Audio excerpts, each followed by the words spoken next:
Greetings YouTube, welcome back to the MetaNerd channel. I am Marcus, bringing you another video for Cardfight Vanguard Overdress. Today, we will be talking about the 5th nation, Brandt.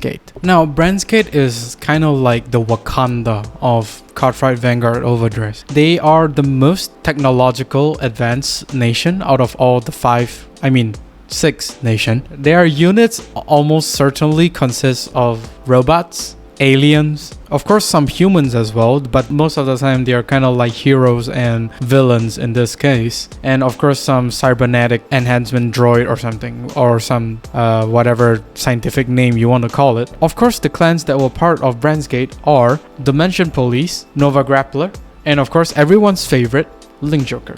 These 3 clans will form the Brandt. Now, going into the anime user for Brandt, we have Tomari Seto. She is a policewoman by day and a Team Blackout member by night. She's also the Screaming Fight MC, which is kind of like the whatever events that Team Blackout are hosting every single night. She proclaims to know every single card there is to know it within Cardfight Vanguard Overdress, which kind of confirms that she's working for Bushiroad. Now, my impression on this character is that she is a distant cousin of Kaiba Seto, which kind of explains the name over there, Seto. Her hair, she seems to be groomed by Rekka herself because of how absurd her hair look, and of course she feels like a fan service to the fans of Vanguard due to how revealing her clothings are, and of course some of you are been calling out that certain thing fetish. As for the deck, of course we have D-Star deck 04 Tomari Seto, Aurora Valkyrie. This deck will have a lot of sort of like female characters, female police women from space. I think the whole mechanic around this starter deck is basically you will be locking, some kind of like locked, but actually it's not locked, by imprison your opponent units within your order zone, which we will talk about later when we introduce the order card, which is the key card for the whole nation. And that key card is Galaxy Central Prison Galactolus. This is a new type of order card other than the normal order and blitz order, which is kind of like whatever order that we have up until now, and of course the quick shoot. This will be called a set order, which is kind of like a fuse spell in Yu-Gi-Oh sense. Now, in order to play this card, you will need to rest one of your units, this includes the Vanguard, and put this unit on your order zone, which is the zone that is on top of your damage zone.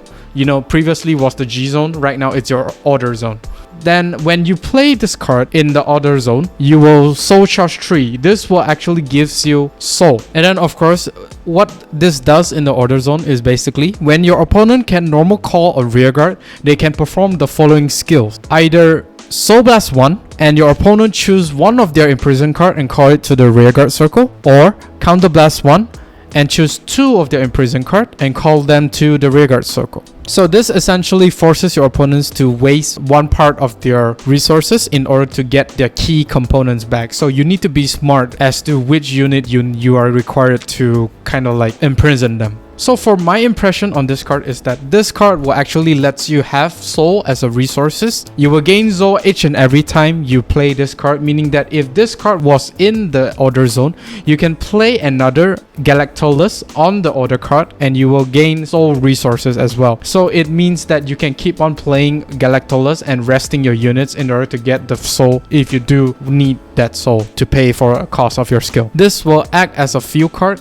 where your opponent's units will be going to when they are imprisoned. It's kind of like a bind zone, right? So there are a few things that your opponent can do in order to get their units back. First is either they Soul Blast 1 to get 1 rearguard back to rearguard circle. Do keep in mind normal calling that particular rearguard to their rearguard circle, or Counter Blast 1 to call 2 rearguard to their rearguard circle. Your opponent can call regardless of grade from the prison. So for example, if there is a grade 3 unit in the prison and your opponent is at grade 2, they can actually call that grade 3 unit if they pay the cost to free that imprisoned unit. Those units that was called back can also activate their on place effect. So do keep in mind when you're imprisoning your opponent's units, you will need to have a deep understanding on what your opponent is doing and need to read the situation on whether or not your opponent needs that specific unit in order to run the call combo. Next, we have the first grade 1 unit called Aurora Battle Princess Kyanite Blue. It has 2 skills. When this unit is placed on Vanguard Circle, search your deck for up to 1 prison card, reveal it and put it into your hand and shuffle your deck. The second skill is when this unit is placed on Rearguard Circle, if one or more of your opponent's cards are imprisoned, Counterblast 1 and Soul Blast 1 to draw a card. Now this card will definitely be your right deck material, and you will 100% of the time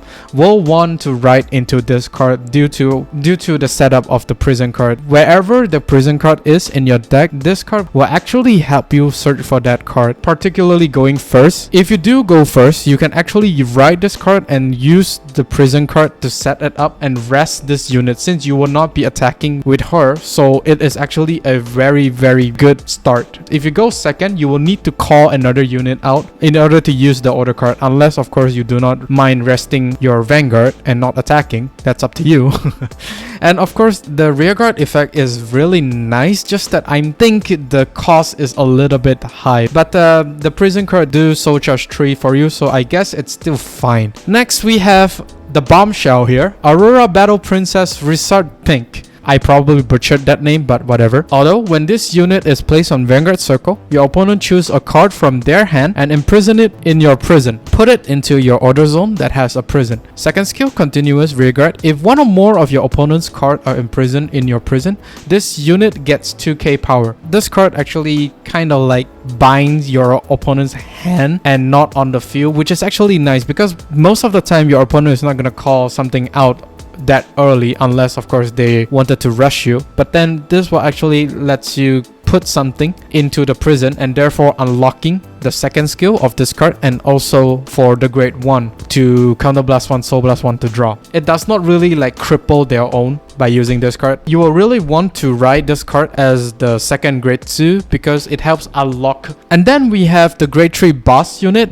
Aurora Battle Princess Seraph Snow. She has 2 skill, Continuous Vanguard. During your turn, if one or more of your opponent's cards are imprisoned in your prison, this unit plus 10. And if there are 3 or more cards in prison, this unit gets drive plus 1. The second skill is active, Vanguard and Rearguard once per turn. Cost, Counterblast 1. Choose 2 of your opponent's rearguard and imprison them in your prison.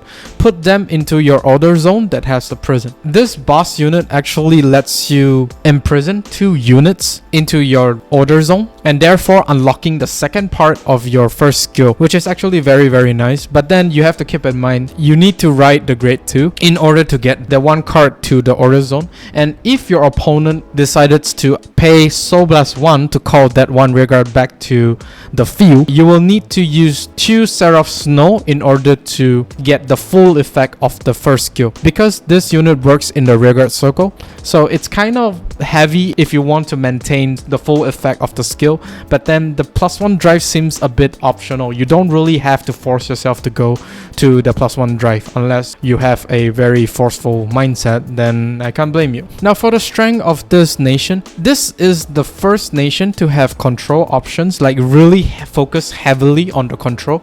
I mean, Dragon Empire Virina has a control option, but then that's a Soul Blast 2 to retire 1, which is not very consistent if you do want to retire something every single turn. You are also able to remove any potential intercepts from the field, so which means it's kind of like a 5k shield loss for your opponent. I mean, unless of course there are skills that actually let them plus any shield, and it forces your opponents to waste resources if your opponent do want to call their key units from the prison back to their zone, which they may or may not use it for some other of their skill combos, which is actually very nice. And also, this is the first triple drive Vanguard that we have out of all the nations. The weakness for this nation is that it is a double-edged control effect, meaning that whatever cards that was sent to the prison, if those cards has an on-place effect, your opponent can still activate them, which is kind of suck. But then of course you will need to be smart about which unit you would like to imprison them. The second one is your opponent's rearguard does not technically retire because they all goes to the prison, and you therefore could not like force your opponent to retire this and that rearguard. For example, if that one rearguard is the key component to your opponent's combo or something, they can still get it back by paying either one soul or one counterblast. So you can't like actually force your opponent to drop the whole combo because it goes into the drop zone or something, because it's still technically not retired. And also Brandt's Gate has a very heavy cost in order to maintain their own skills. For example, Seraph, Snow, Triple Drive. If your opponent do decided to free every single cards in the prison, you will need to use 2 counterblasts in order to get the full effect of the first skill. So do keep in mind the plus drive is actually optional. Do not force yourself to commit. This nation will require a high level of skill in order to play this nation effectively, because you need to understand your opponent's nation and also each and every card effect that your opponent plays out. Because if you blindly imprison whatever units that was on the field to the prison, it may backfire, as they can actually like keep those units in the prison and wait for the right moment to actually pay everything and bring them back, which could backfire to you. And of course, the only other weakness to this nation is that they only attack 3 times, which is kind of sad. Now for potential support, I do see some potential in some rearguards power up in accordance to how many cards is in the prison. For example, like one card will gain plus 2k or 5k, and of course some counter charge. Counter blast is a glaring issue for this nation due to the amount of cards that you need to imprison using Seraph Snow's skill. They may or may not have skills that I can actually retire the cards in the prison, and I do state there on hit because this actually puts pressure on the opponents to actually guard your attack. If you're being smart and you imprison the key units from your opponents to the prison, and if there is a skill that retires it from the prison to the drop zone, they may actually guard that particular attack. Lastly is something very interesting. I would like to see this nation actually utilize the prison units as a form of resources, like for example put 2 or 1 unit from the prison to your opponent's drop zone to activate this and that skill. And that is all for my video. Thank you very much for watching. Do comment down, what do you think of the Brandt's Gate? Does it remind you of Link Joker? Do like and subscribe, and I'll see you all on the field.